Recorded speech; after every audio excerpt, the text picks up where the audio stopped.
Number 10. What if Spider-Man joined the Fantastic Four? The story that started it all off. What if Spider-Man joined the Fantastic Four is what if that in theory doesn't really sound too crazy until you realize what happens as a result. Spider-Man initially attempted to impress the FF by breaking into the Baxter building to show off his skills and strength. This happened way back when in the original comics. However, in the main continuity reality, they weren't too impressed by his antics and initially denied him entry to the team. In this version of the story, however, Sue Storm feels compelled to give Spidey a chance and help make it work so that he can pay his and Aunt May's bills while also acting as a hero within the team. However, she later becomes jealous when she is left behind on a mission and Spider-Man gets to go, which, I mean, fair enough. Sue's like, hello, I'm here too. In the end, this causes her to run into the arms of Namor, who she then joins, leaving Reed Richards, and with Spider-Man taking her place on the team. Sue is also transformed into an Atlantean by a device Namor created just for this purpose, in case I guess it one day happened that Sue wanted to join him and become an Atlantean, and she can no longer as a result breathe oxygen.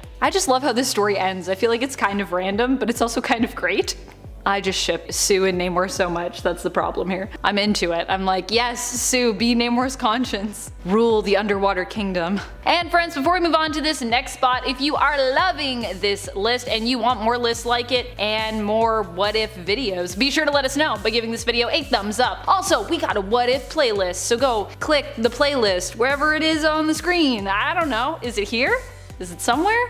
Click it. Number 9. What if Spider-Man had never become a crime fighter? What else would Spidey get up to? Well, in the long run, he basically ends up as a kind of television personality, an actor, and a producer. Spider-Man makes movies that he stars in as an action hero, but still keeps his identity a secret. In the end, he works toward promoting other vigilantes through films that he produces, and still ends up getting involved in crime fighting of sorts. A ton of villains in the form of the Sinister Six end up fighting against him. Well, really they end up fighting against Daredevil, and then Spider-Man's like, Daredevil, help me. But in the end, he's like, I gotta help because Daredevil's just one guy, and he doesn't really have superpowers in the same way that Spider-Man does. Included in this Sinister Six team-up is J. Jonah Jameson, who blames Spider-Man for the destruction of his life and his paper. In the end, Spider-Man realizes that he really mucked up by using his powers for gain instead of for good. Which, fair. But he did have a really sweet cape, so there is that. Number 8. What if Thanos joined the Avengers? Just even saying this title feels weird. This one comes to us from the one-shot What If Infinity Thanos. In this story, Thanos ends up joining and being accepted into the Avengers while they face off with the Builders. He and the team succeeded in defeating their enemy, but at great cost, losing Captain America along the way.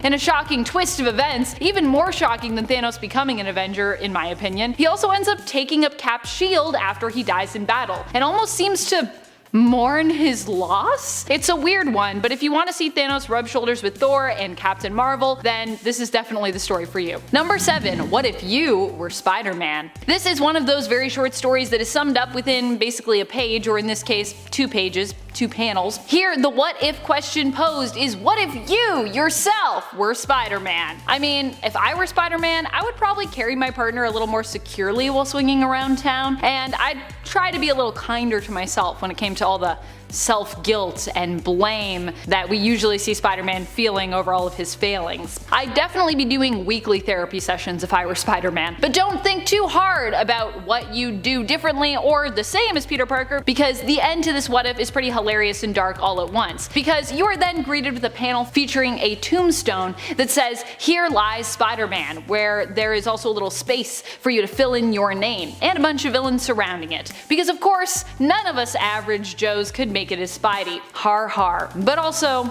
it's probably true. I don't think I could actually make it as Spidey. Although we would have powers, right? I guess if we didn't have powers, we'd really be screwed though. Number 6. What if Helen Taylor had become Nova? This story takes place in the pages of issue 15 from Marvel's first What If volume beginning in 1977. Here we get a few stories involving alternate characters taking up the mantle of Nova. One such character is a woman named Helen Taylor, who is basically a random civilian, redhead, and a wife. Or should I say a widow? She gets the power of Nova just after her husband is murdered in the streets in front of her after a mugging gone wrong. Helen swears to use her newfound power to get revenge, believing believing the powers are kind of an answer to her plea for some way to extract vengeance on the murderer, who we know as Willie DeBrow, or Willie DeBro, depending on how you want to say that. Nova sets off shaking down every criminal joint she can find in the city and making quick work of the Kingpin along her way to boot. The Fantastic Four manage to stop her and capture her to find out exactly what her powers are and where they came from and sort of why she's doing all this. And while this is going on, we learn that months ago, Willie perished in a car accident and has been dead ever since. What a twist. And if you're like, months ago, does that make sense? Yes, this story takes place over the course of months. I actually went back to look for that because I was like, that's so crazy, it's such a long period of time. A long period of time and only a few pages. Number 5. What if Ben Parker's nephew was Galactus? I love this story. This is a humorous what if story included in issue 3 of volume 2 of the What If series. In this story, we find out what would have happened if Uncle Ben's nephew was Galactus instead of Peter. Galactus arrives home to find out that his Uncle Ben has been murdered, but he refuses to accept this, mourning the death of his uncle, who gave him his very first microscope. Oh no. With a mere thought, he vaporizes his uncle's murderer, reducing him to protoplasmic slime. Then he uses the power cosmic to restore his uncle to full health, even giving him powers and turning him into a Silver Surfer version of himself. Silver Uncle Ben? The story has a happy ending, with Aunt May satiating her nephew's hunger with a very hefty helping of wheat cakes. Oh, it's so great. It's so wholesome. Number 4. What if Wolverine had lived during the age of Conan the Barbarian? Or more specifically, what if Wolverine had fallen through a portal and ended up in the age of Conan the Barbarian and then lived on there?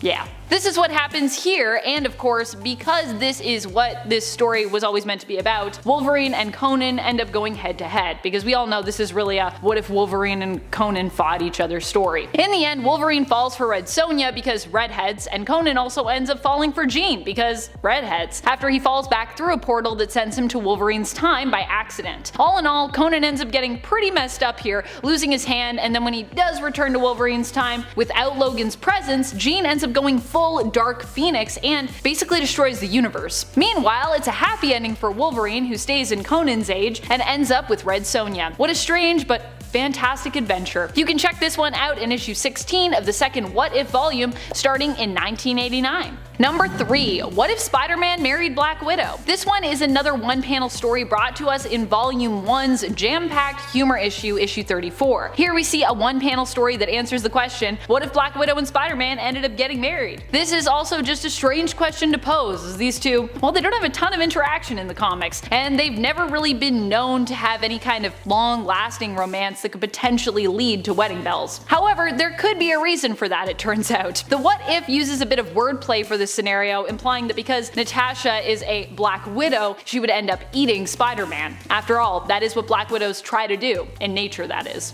I don't know if Black Widow could actually catch Spider-Man in the comics. I feel like he might be a little too fast, and he's also got a spidey sense, but whatever, it's just a fun what if story, so taking it way too seriously.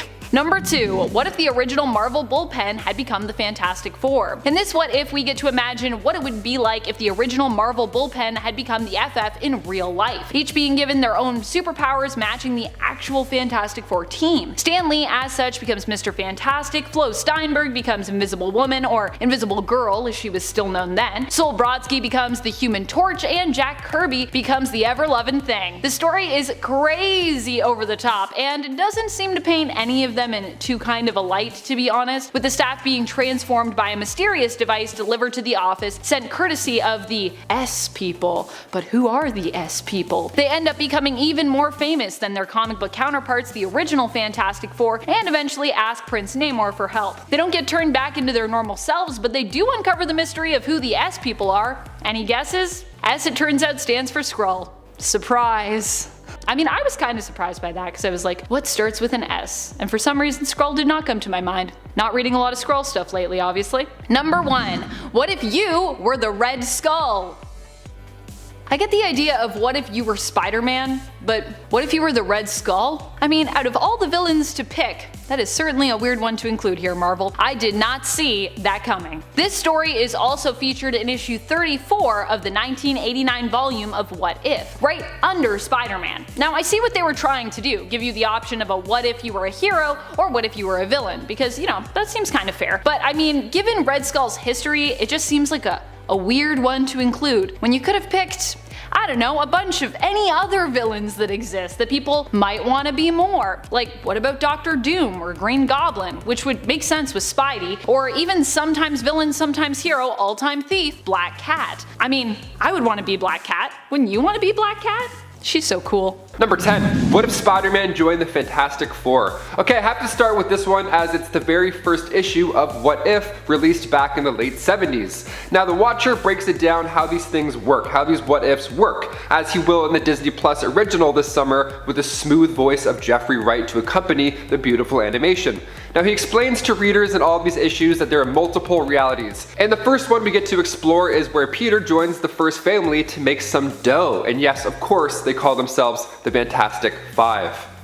Because 4 + 1 is 5. See, we're alright here, we're pretty good. The Bugle doesn't hate on Peter. He's actually loved and respected in this story. And it's a good start for the web slinger on this long what if journey, but it's about to get so much more dark. Number 9. What if Spider-Man had rescued Gwen Stacy? Now issue 24 starts getting into the darker, but also kind of positive notes. See, instead of Spider-Man not catching Gwen with his webs, he ended up jumping off the bridge himself to rescue her. And then after that, well, love is in the air. She's alive. Things are obviously much more positive. He proposes, he reveals his identity to her. Things are looking quite nice. They're so good. And on top of that, Harry and Norman reunite. Harry found out about his father's secret identity and put his life on the line in order to save his father. So they worked it out as well. So far it's like yes and yes. So far so good. Now when Peter and Gwen get married at the ceremony, they're doing the cha-cha slide, drinking some champagne, having a great time, and then J. Jonah Jameson just waltzes in with a bunch of police officers with footage that reveals Peter Parker as Spider-Man. Also, what a dick. Like, that day? Do it tomorrow. Do it the day before. I don't know. The wedding? Not nice. Now this was the same tape that brought Norman and his father together, and it's the same tape that made Peter have to run for the rest of his life to protect the ones that he loves. It starts good, ends bad. Classic Peter. Number 8. What if Uncle Ben had lived? Okay, still in volume 1, now in issue 46, we see another positive scenario unfold, or rather it starts that way. Yeah. So Uncle Ben didn't suffer from back pain in the storyline, or sciatica or anything like that. He just slept comfortably that fateful night, which is great, but some things still have to happen. So instead of him going downstairs to check on that noise, it was Aunt May. So Aunt May ended up biting the bullet instead, and this changed the dynamic for Peter and Uncle Ben. I mean, obviously. See, Uncle Ben and Peter were quiet. Peter was for sure closer to May before she died, and when Ben figured out that Peter was Spider-Man, he actually encouraged him to continue and be there for the helpless, rather than, just doing it out of some tortured sense of misplaced responsibility. So Spider-Man becomes better and more confident, which is a great sign. And before we continue on with this list, if you want to go ahead and give this video a thumbs up, because it does wonders for our channel over here at Top 10 Nerd. Thank you so much for your constant support. Let's get right back into this list. I don't want to waste any more of your precious time, although I'm still doing so. Let's go back in. Number 7. What if Spider-Man had kept his 6 arms? Okay, what if volume 2 issue 42? We're getting into the weirder what ifs now. And it shows us what the world would look like when Spider-Man from Earth 92-100 keeps his extra 4 arms. Now the trick to this problem originally was in Michael Morbius's blood, but in this what if, it shows us that Morbius never actually made it to Dr. Connor's lab. Instead, Peter just stuck with these arms. He had no choice. Now eventually he tries to figure out something. He goes to the Xavier mansion for help. They all attack him because, they don't recognize him. He has 6 arms and he's aggressive and upset. So Peter leaves them too. He's like, damn. So now he's bummed about this mutation even more, but he's easily able to stop Dr. Octopus. So that's, it's a nice positive out of all this. Now things finally get easier for Peter when Mr. Fantastic surprises Spider-Man with Electro Vibra arms that will make his extra arms invisible, so he can at least blend in. That's progress, that's fair. Number 6. What if Spider-Man had kept his cosmic powers? Okay, in my last video I talked about these alternate powerful versions of Spider-Man, and amongst them was this Captain Universe version. So Spider-Man doesn't have these powers for too long, but in What If Volume 2 issue 31 we see a world where he remained the most powerful being. Now he starts off retiring. I mean, first of all, he wants a normal life. So Venom, of course, knows that he cannot beat this cosmic Spider-Man no matter what, so he agrees. He agrees to take over for the Webhead after his retirement. So far, this is pretty wild. Peter enjoys retirement for a little bit, but in the end, he still feels like he has to help humanity. Now, at one point, he tries to demand Thor to make it rain to fix famine in all these drought-ridden lands, but Thor refuses as his oath doesn't allow him to do such things. They end up having a cosmic battle in space. Spider-Man literally punches him off the planet to start it off, and it's wild. They're both so powerful.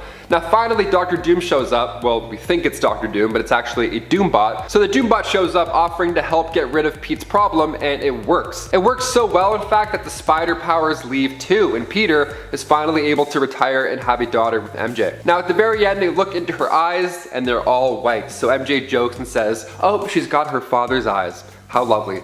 Now she's a god that you have to deal with. Enjoy." Number 5. What if the alien costume had possessed Spider-Man? What if Volume 2, Issue 4? We see a darker turn of events with Peter in that new black alien suit. Now we see a world where the sonic blast didn't break the two of them apart. They just stayed together, and then trouble happens. The symbiote claims that Spider-Man and him are now one, and Reed Richards couldn't detect the symbiote for days because spider sense and the symbiote's camouflage powers, he was like, good luck, zoom, disappeared. Now the symbiote ends up ripping through the Avengers, and due to the fact that Peter was stuck with the symbiote problem, he couldn't save S.H.I.E.L.D. agents like he normally would. They ended up biting the bullet because of this, and then Peter ended up losing 50 years of his life trying to deal with this. He ended up dying of old age just on the ground. It's dark, but it's a really good what if. Number 4. What if Spider-Man had a Spider-Girl? What if Volume 2, Issue 105, Mayday Parker has another chance of life rather than, be written out. Now this takes place years after her father Peter retired. Now Mayday Parker began getting powers of her own when she was around 15 years old, and when Normie Osborn stepped up as the new Green Goblin, she stepped up as the new Webhead. She found an old outfit that belonged to Ben Reilly and became Spider-Girl. Now the issue did so well that Marvel launched its own universe to continue these stories. Now it's called the MC2 universe. Number 3. What if Kraven the Hunter had killed Spider-Man? Ooh, it's dark. Written by Richard Howell, Volume 2, Issue 17. Now this one is dark, obviously by the title you know what's gonna happen, but it's really compelling. What if Kraven had killed Spider-Man? Okay, so we start with Pete in the streets, he's patrolling the city when he's suddenly trapped by Kraven, and just like that, he unloads a beating. He kills Peter, and then to celebrate, he eats a bunch of spiders, and then suits up in his clothes. Like, what a weirdo. What a monster. So now he's Spider-Man. He's the captain now. Okay, cool. Now what's step 2, you freak? At the same time, MJ is approached by a couple of thugs on the street, and then in comes Spider-Man to save her. Now MJ can tell something's up because Spider-Man doesn't even recognize her, first of all, and the way that he's fighting these guys is just brutal. Like, it's not for the faint of heart. So Captain America, Daredevil, and Human Torch jump in to see what is going on with the wall crawler. Now they did a decent job wearing down the beast, but still they needed more power. So he ate a bunch of spiders earlier, so now it's only fair if he tries to eat Spider-Man's dead body, right? I guess. So MJ tells Cap and the gang that Spider-Man is actually Peter Parker. This Spider-Man is indeed not the same. So that's one scenario that happens. Spider-Man's identity is out, which sucks. And then Aunt May goes into denial hearing that news, and now she's messed up for life. And the media isn't happy with the tension between supers and the public either at this point. So the story ends up with MJ standing at Peter's funeral, wondering how things could have been. God, Peter can't catch a break in any of these universes. Number 2. What if Spider-Man had never become a crime fighter? One of my favorite what ifs. This is so amazing. Okay. What if issue 19, written by Peter Gillis? We see a life for Peter if he decided to take out his uncle's killer in that moment instead of, letting him get away and then the rest of his life happening the way it did. So what if Spidey was Spider-Man but just for the fame? What if he just wanted to be a famous dude? Go get the TV news people, he says. Also, TV news people, that's a funny way to put it. Now he's the big dog in town. He just wants to brag about how he takes down these criminals. He even refers to Flash as a nobody, which I mean, words hurt, Peter. Like, that's, you don't call somebody a nobody. That's pretty rude. And then he goes on the Johnny Carson show to be the cool cat in town, where it's revealed on the show that John Jameson, American astronaut, had died upon re-entry into Earth's atmosphere. And then JJ is heartbroken that the real heroes have to die instead of these costume clowns just kicking their feet back, talking shit on talk shows, So Peter realizes what matters most by the end of the story, thankfully. But having Flash call a nobody, it's honestly worth the read for all the bad stuff that happens. Number 1. What if someone else besides Spider-Man had been bitten by the radioactive spider? Okay, this one is jam-packed. We have 3 different scenarios to enjoy, and this is one that I definitely left this one for number 1 for a reason. It's so good. I mean, first of all, like I said earlier, who wouldn't want to be Spider-Man? You probably imagined it to yourself when I said it. What would you do if you were Spider-Man? Would you go for the fame? Would you kind of lay low? Would you take out criminals in like a cool way? Would you tell your family? Would you make a Twitter? Would you I am Iron Man it and just tell everybody? Well, in What If Volume 1, Issue 7, back in the late 70s, we see Flash Thompson, Betty Brant, and John Jameson all get their shot at being the web slinger. And it's way harder than I thought it was gonna be. So Flash gets bit and he teaches a bad driver a lesson. And you know, he's maybe a little bit too harsh, not gonna lie. And then he decides, oh, you know what? I'm pretty good at fighting people. I'm gonna take a crack at professional wrestling. But due to his super strength, he accidentally kills a guy doing this. The Vulture has an easy time taking him on as well, so it's not really the best in any scenario. And then Betty Brant is now up next. Now her costume is pretty sweet. It makes for great photo shoots, apparently. But while she was making TikToks, she ran out of web fluid, and when a thief ran by and got away, she had no web stuff. She couldn't do anything. She was like, I used my powers. I'm out for the day. See ya. And that thief was the one who took Uncle Ben's life. And then next up is JJ's son, John Jameson. While his outfit was pretty on point, his judgment was not. He wasn't good at the superhero life, and he died trying to stop a space shuttle from crashing. So we like ending on fun notes here at Top 10 Nerd. Number 10. What if Captain America were revived today? 1983.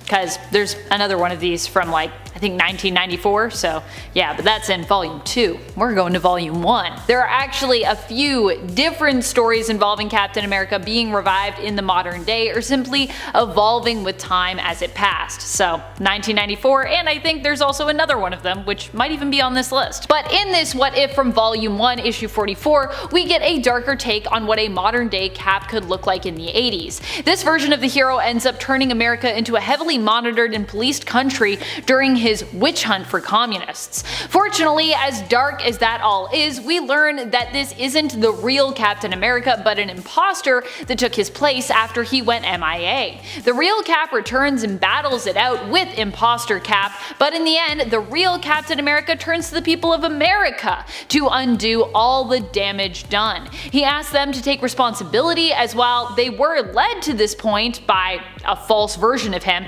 they also allowed themselves to be led falsely. It's honestly a really good speech that even today rings true in a lot of ways, at least for me, and it provides the silver lining and shining hope for an otherwise pretty dark tale. Little grains of hope, that's all we need. And friends, before we move on to this next spot, if you are loving this list, if you want more What If lists, be sure to let us know by giving this a thumbs up, sharing it, doing all the things. Also, if you want more What If content, we do have a playlist now for that. Yay! Number 9. What if the X-Men had lost Inferno? This very chaotic and fire-filled demon horde-infested story comes to us from What If Volume 2, issue number 6. And we are starting it off hot, friends. This is quite a dark story. Here we get to imagine what the fate of the world would have been like had the X-Men failed in defeating Madeline Pryor during the events of Inferno. Instead, she and Sim take over the planet Earth, unleashing hordes of demons on it and ruling it together. However, the heroes who have survived their reign of terror manage to band together and, using their power, fight back.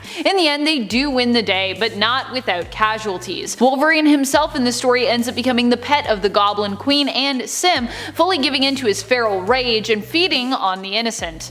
Ugh. He only becomes free from the fog of his rage after he kills Kitty Pryde tragically and realizes the monster that he has become. Number 8. What if Wolverine killed the Hulk? In issue 31 of the 1977 What If series, we find out what would happen if instead, when Wolverine first met the Hulk, he had killed him. Wolverine goes on to celebrate his victory against the big green Goliath after killing him, having some drinks and throwing some punches like he usually does at the local tavern. However, in the end, things get out of hand and he accidentally kills one of the patrons in a rage. When he seeks help from the military to protect and defend him, they actually turn their back on Wolverine, and so he ends up joining the Brotherhood of Evil Mutants. He becomes a sleeper agent for Magneto, infiltrating the X-Men. However, when Magneto finally plans on enacting his plan to defeat and capture the X-Men, Wolverine has a change of heart, feeling as though he has truly found acceptance and a family with the mutant team of heroes. He battles Magneto one-on-one, and the two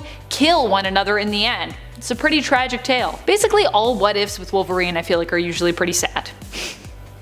Pretty sad or pretty dark. Number 7. What if Captain America had not vanished during World War II?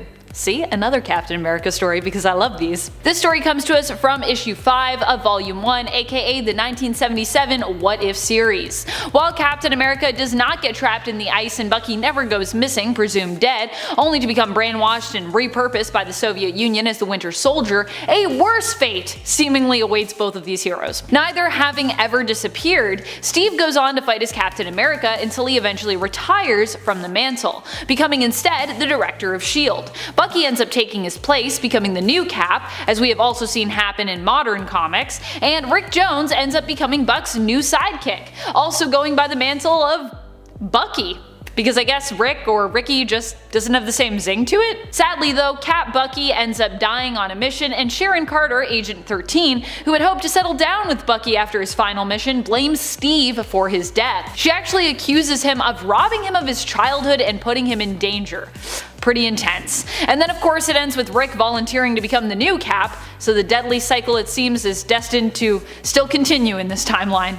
You'd feel like after that all happened, Steve might be like, maybe we won't do that again, it didn't go great the last time. But he's just like, ah yes, Rick Jones, now you will be Captain America and probably die. What if the Green Goblin stole the Infinity Gauntlet? This story comes to us from the What If Infinity Dark Reign one-shot. Here we see Green Goblin dealing with a lot of family drama and trauma from his past. He steals the Infinity Gauntlet and not only uses it to defeat, well, all the heroes of planet Earth and beyond, but it's also revealed that his true motivation for doing all of this and pretty much everything that he's done is to win his father's approval. His father, who was always so unimpressed and who for a long time mistreated him, pushing Norman towards greatness or else. When Norman showcases his villainous accomplishments, it only causes his father to revile him even more though. Norman then decides to use his Infinity Gauntlet to snap and influence his father, making him proud of him instead. But this makes his father's love and approval feel pretty empty, especially when Norman learns that his altered dad actually really only loves him just because he's his son, and not for all that he has accomplished.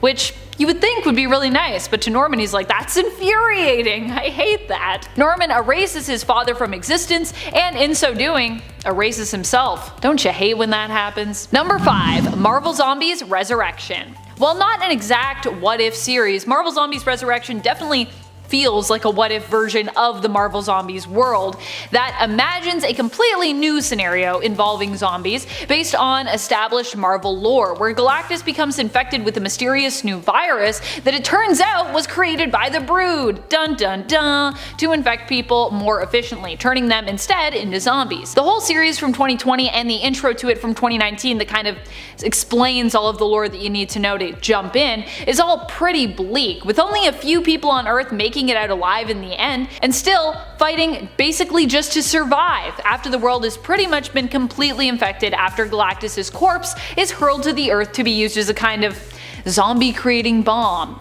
But while the story is pretty dark in terms of all the great heroes that we lose, do not worry. At least Carol's Flurkin cat Chewie stays safe. Thank goodness.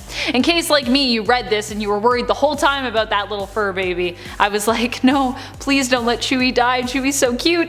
Chewie is also a badass, so really there's no need to worry.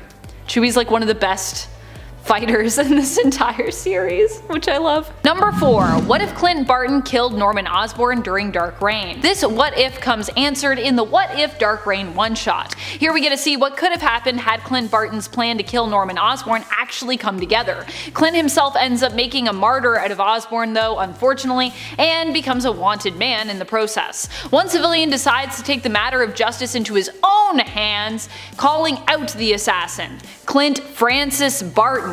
And if he doesn't show himself, he threatens to blow up the entire Sunday Inn and all the innocent people that are inside it. Hawkeye does show up though and attempts to talk the man down, but surprisingly the man pulls a gun and shoots Clint point blank to death rather than surrender. He is taken away, and in the end Hammer remains in control under Deputy Director, likely now full director actually, Victoria Hand. Basically if Hawkeye had actually killed Norman Osborn, it would be bad, I think, in the long run. I think that's what we learned. Number 3. What if the Kingdom of Kane? In What If issue 94 out of the 1989 series, also known as Volume 2, we get to visit a world destroyed by the Sentinels. Oh goody.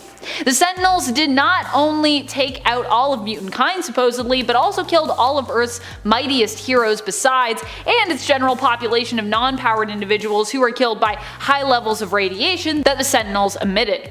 The only one to survive all this destruction is Juggernaut, who wanders the Earth for years reminiscing on his past and all of his wrongdoings, and feeling unbearably lonely all the while. Poor Juggernaut.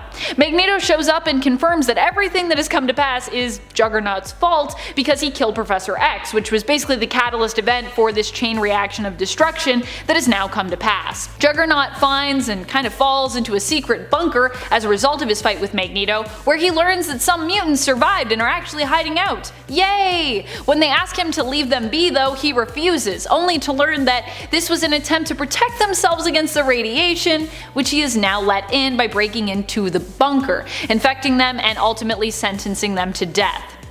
So, it's really sad. Juggernaut's like, I'm lonely, I just want to like talk to you. And they're just like, you just killed us, so thanks for that. He's like, wow. I ruin everything, this is terrible.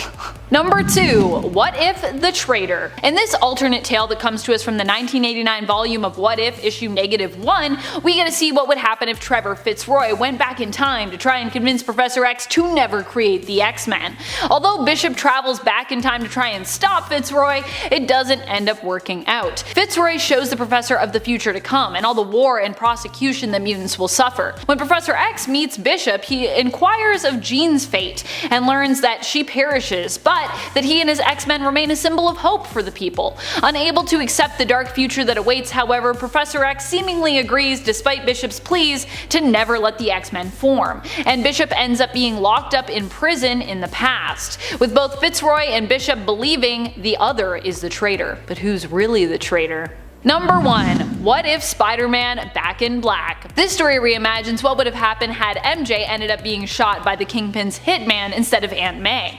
Mary Jane as such does not end up in intensive care hanging to life by a thread, but instead dies pretty much instantly. This makes Peter lose control, going into a dark rage unlike any we've ever seen. He doesn't just plan on scaring and potentially finishing the Kingpin if MJ dies, because I mean she's already dead, but instead he plans on just straight up setting out to kill whoever was responsible for the hit, which he of course does find out was still Kingpin in this reality. Donning his black costume, he heads out planning to put an end to Kingpin once and for all, despite Aunt May and Iron Man trying to stop him and calm him down.